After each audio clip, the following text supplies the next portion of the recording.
Nakarating na po sa pamilya ni Grace Fabian ang magandang balita na nakaligtas siya doon sa matinding lindol sa Haiti. Nakatutok po si Joseph Borong live mula sa Pasay. Eksklusibo. Joseph. Yes, Mike, eksklusibo nga nating natunton itong pamilya nitong si Grace Fabian. Ilang oras lamang natapos mapabalita ang kanyang pagkakaligtas. Iyakan at yakapan ng mga nagmamahal sa buhay na nag-aalalaw. Halos walang pagsidlan ng tuwa ang pamilya ng Pilipina si Grace Fabian na nagtatrabaho sa Haiti. Sa GMA News, unang nalaman ng pamilya Fabian na i-rescue na si Grace. Tinawagan natin, Mike, itong tagapagsalita ng Department of Foreign Affairs si Ed Malaya at kinumpirma niya sa harap ng mga kamag-anak ng si Grace na kasama itong si Grace ng mga nailigtas na mga Pilipino dyan sa Haiti. 3 araw na raw na walang halos kain at tulog itong pamilya Fabian sa kahihintay ng balita sa kanilang anak. Nasa Haiti rin, Mike, yung kapatid ni Grace na si Rosaline. Pareho nagkatrabaho yung dalawa na yan sa Caribbean Supermarket. Pero nung nangyari yung lindol ay nakatakbo at nakalabas ng supermarket itong si Rosaline. Samantalang naiwan naman sa loob ng tindahan na yan itong si Grace. Pero ngayong ligtas na itong si Grace ay ayaw na siyang pabalikin. Itong magkapatid ayaw na silang pabalikin ng kanilang tatay sa Haiti. Ayaw ko na kayo dyan. Dito na lang tayo. Sama-sama na lang tayo dito. Kaya ko naman siguro. Sama-sama na lang tayo, nak. Uwi na kayo dyan. Mike, panawagan din itong pamilya Fabian sa ating gobyerno kung maaari raw sa lalong madaling panahon ay pabalikin na sa Pilipinas itong mga na-rescue at nailigtas ng mga Pilipino mula dyan sa lindol sa Haiti. Mike? Maraming salamat, Joseph Morong. At dahil lagi raw absent itong Disyembre, hindi nakuha ni Negros Occidental, 1st District Congressman Jules Ledesma, ang kanyang sahod, pati ang kanyang bonus. At na magpunta siya sa kamara nitong tinatawag na Christmas break, nakabakasyon na ang mga empleyado, kaya wala nang pwedeng mag-asikaso ng kanyang sweldo. Ang ngayon ni House Speaker Prospero Noglares, si Putin ng pala absent na kongresista, ang kahit 2 man lang sa siyam ng lalalabing sesyon ng kamara. Yan ay para makuha niya ang kanyang sweldo.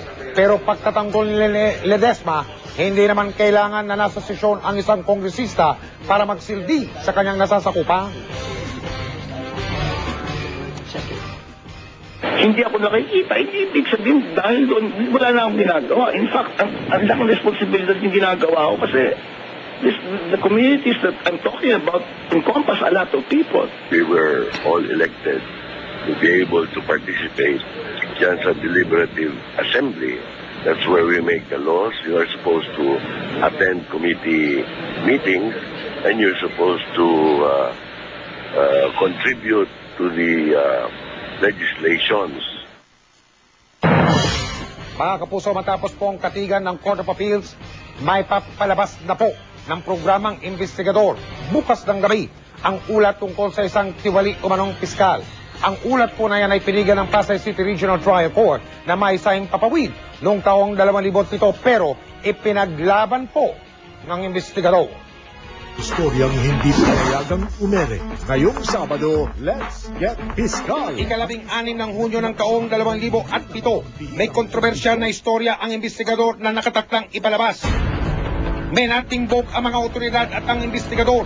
Isang piskal na di umano'y pisikal ang paraan ng pagpapatupad ng batas. Bago may sampa ni piskal ang hawak na kaso, pera at puri raw ang hinihingi niya sa nagre-reklamo. Pagtali kami sa kanya, hinilibutan ako.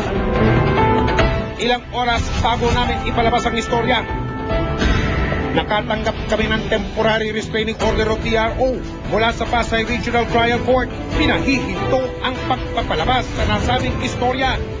Petisyon ito ng kontrobersyal na piskal na siyang tampok mismo sa aming kwento. Nagsampa ang GMA at ang investigador ng petisyon sa Court of Appeals para ipaglaban ang aming karapatan. Makaraan ang 2.5 taong pagdinig sa petisyon, nagpalabas ng desisyon ang Court of Appeals. Ang hatol, we find merit in the petition as we uphold the constitutional right of free speech and expression of the petitioner. Kaya ang istorya ng pag-iimbestiga tungkol sa di umano'y indecent proposal ng isang piskal, mapapanood na bukas sa investigador. Tika muna, ba? Susunod! Payag ni Chris Aquino sa ulat na nag-iskandalo raw siya sa bahay ng babaeng fan ni James Yap. At Cebu dancing inmates nakipagtapatan sa sex bomb sa pagsayaw ng bilog na hugis itlog. Tutukan yan dito sa 24 oras.